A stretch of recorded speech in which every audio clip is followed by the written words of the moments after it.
Okay, our last lesson in the stock market unit. Again, this has just been a very brief overview. Obviously, there's so much more you can learn about the stock market. You know, myself, I can learn about the stock market. But this last thing we're talking about is dividend income. So in one of our very first lessons, I believe, we wrote down something in our notes that there are the two most common ways to earn money off of stock is to buy low, sell high, and dividends, actually. And again, we talked about this in our key terms here. This is the company giving you a cut of the profit, saying, hey, thanks so much for investing in us. You're holding on to the stock here. You haven't sold it yet. So we're going to give you a little cut of our profits as a thank you because you technically own part of the company, right? So you deserve a cut of the profits. So that's what a dividend is. So what we're going to talk about is how much money you can receive for dividends. Because depending on if you've got a lot of shares, it can actually be a pretty big deal.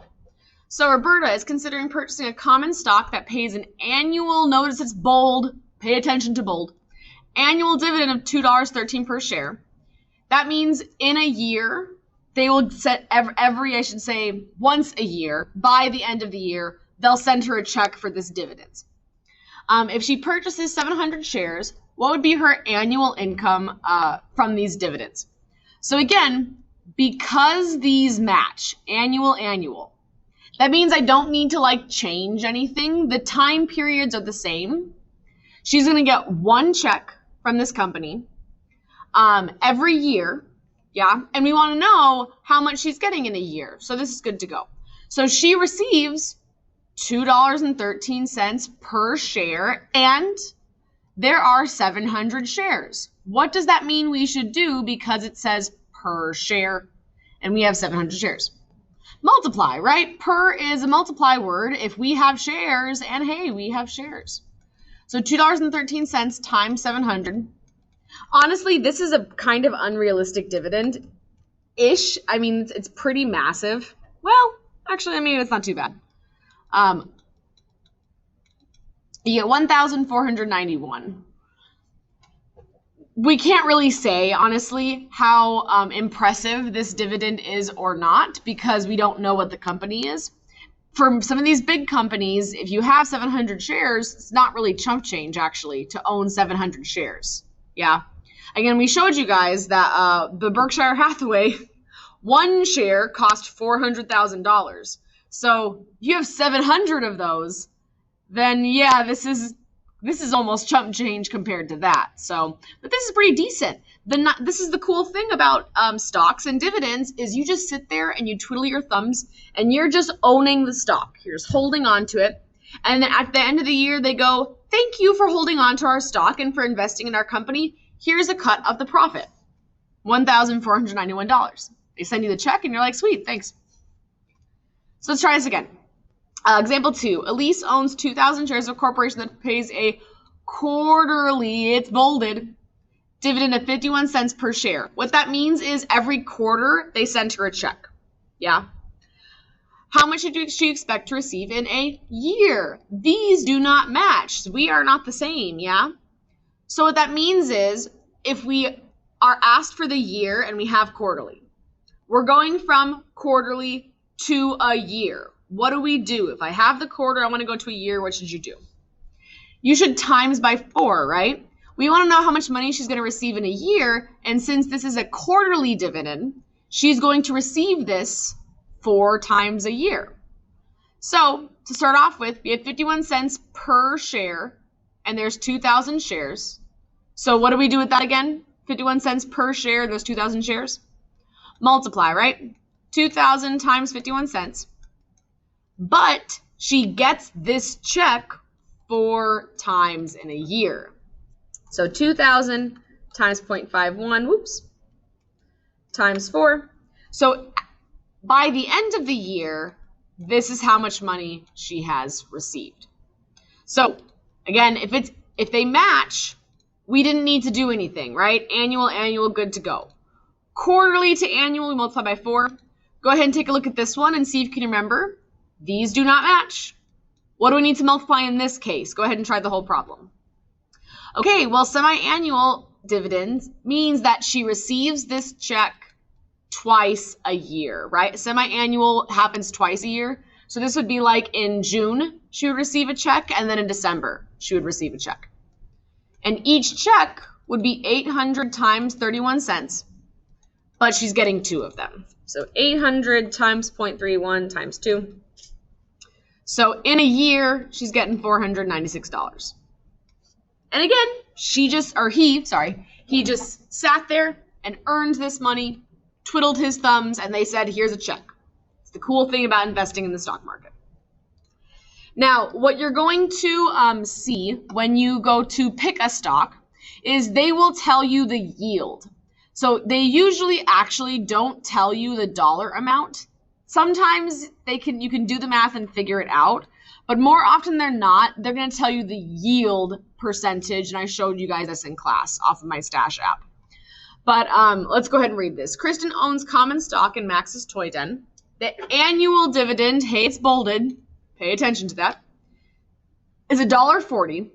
The current price is 57.40 per share. What is the yield of the stock to the nearest 0.1%? So we copied this formula down.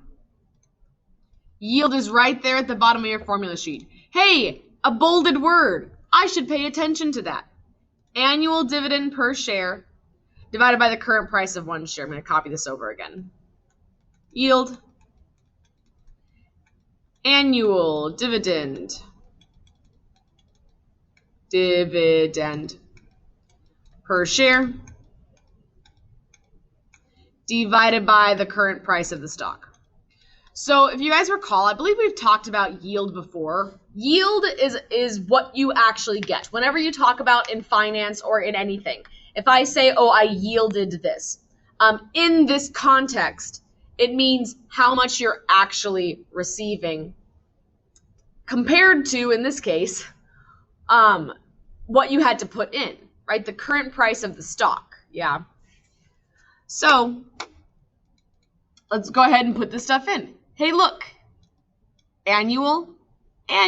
That means we don't need to do anything to this. It's $1.40 because they match. Divided by the current price of the stock is 57.40. This is going to give us a percent that basically tells us how much we're earning back based on the current price of the stock. Because again, as always in the stock market, you had to spend money to make money. So you had to spend the $57.40, but you're getting back $1.40, right? So this percentage will tell you how much money you'll get back just for holding on to the stock. So let's go ahead and do this. Okay, so I get 0.02. We could go all the way up to 4. That's fine. Because what is this actually as a percent? If I times it by 100, it is 2.4%. And since it does say to the nearest 10th, that is 1 decimal place, so 2.4, we'll leave it like that. So 2.4% yield, that again, that's the percentage that you will get back based on what you had to spend, right? You had to buy the stock in the first place, but you're going to get back 2.4% every year. So a little bit of a kickback there. Okay, so we're going to try it again. It's going to be the same formula here. However, again, since it is the same formula, annual dividend divided by the current price. This is annual. This is semi-annual. That means you're going to have to do something to get the number on top for the entire year. 60 cents is only semi-annually. We want the whole year on top. So go ahead and see if you know what to do and try this one. So we just went over this. Semi-annual to annual is multiplied by 2. So that 60 cents should have been multiplied by 2 because you're going to get that twice a year, right? That's what semi-annual means, twice a year. And the current price is $68.25. So that's $1.20 on top. And then 68.25 on the bottom. So you should have gotten 0.018. If you put 17, that's fine, but it goes 175, so should round to 0.018. Times 100, this is 1.8%. Or 1.75, again, that's fine.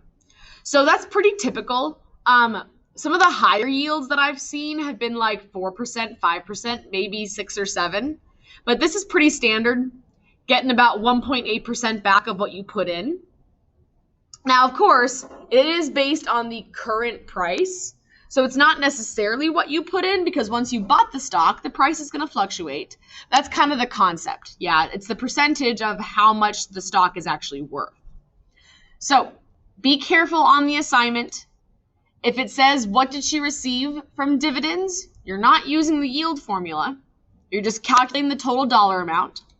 If it says yield, make sure you're using the annual dividend. So follow along with your notes carefully when you do the assignment. Oh, I meant to say, we're not going to do this question. We're just focusing on dividends. This one, we're not going to talk about. So that's it. Go practice the assignment.